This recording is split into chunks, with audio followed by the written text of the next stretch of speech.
कक्षा 8 की हिंदी विषय पार्ट 3 की भाषा की बात इस तरह से है। बस, वश, बस 3 शब्द हैं। इसमें बस सवारी के अर्थ में, वश अधीनता के अर्थ में और बस पर्याप्त अर्थात काफ़ी के अर्थ में प्रयुक्त होता है। जैसे बस से चलना होगा, मेरे वश में नहीं है, अब बस करो। उपयुक्त वाक्यों के समान वश और बस शब्द से 2-2 वाक्य बनाइए। पहला वाक्य है, अपना भाग्य किसी के वश में नहीं है। दूसरा, जादूगर ने ऐसी चाल चली कि सब उसके वश में हो गए। ये थे वश के शब्द वाक्य। अब हम बस से वाक्य बनाते हैं। बस चलते ही ठंडी हवा के झोंके आने लगे। दूसरा वाक्य है, बस करो, कितना खाओगे। तो आपको यहाँ पे वश और बस में अंतर पता लग गया होगा बच्चों। इसी तरह से आप भी कुछ अलग से भी वाक्य अपनी कॉपी में बना सकते हैं।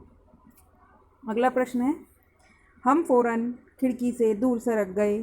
चांदनी में रास्ता टटोलकर वह रेंग रही थी।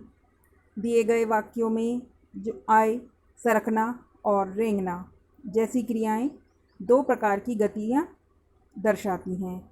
ऐसी कुछ और क्रियाएं एकत्र कीजिए जो गति के लिए प्रयुक्त होती हैं, जैसे घूमना इत्यादि। उन्हें वाक्य में प्रयोग कीजिए।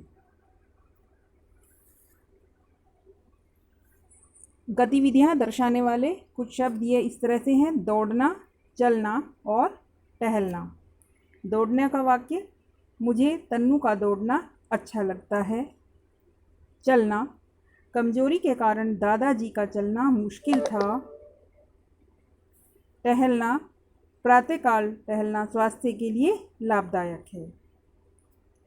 अगला प्रश्न, कांच बहुत कम बचे थे, जो बचे थे उनसे हमें बचना था। इस वाक्य में बच शब्द को 2 तरह से प्रयोग किया गया है, एक शेष के अर्थ में और दूसरा सुरक्षा के अर्थ में। नीचे दिए गए शब्दों को वाक्य में प्रयोग करके देखिए।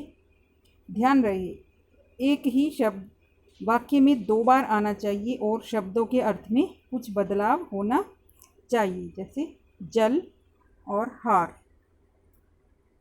जल, फसल बुरी तरह जल रही थी, इसीलिए उस पर हमने जल डाला। दूसरा वाक्य है, अगर तुम दौड़ में हार जाते तो इनाम में मोतियों का हार तुम्हें प्राप्त न होता। ये कार्य बच्चों आपको अपनी कॉपी में करना है और मेरे पास भेजना है।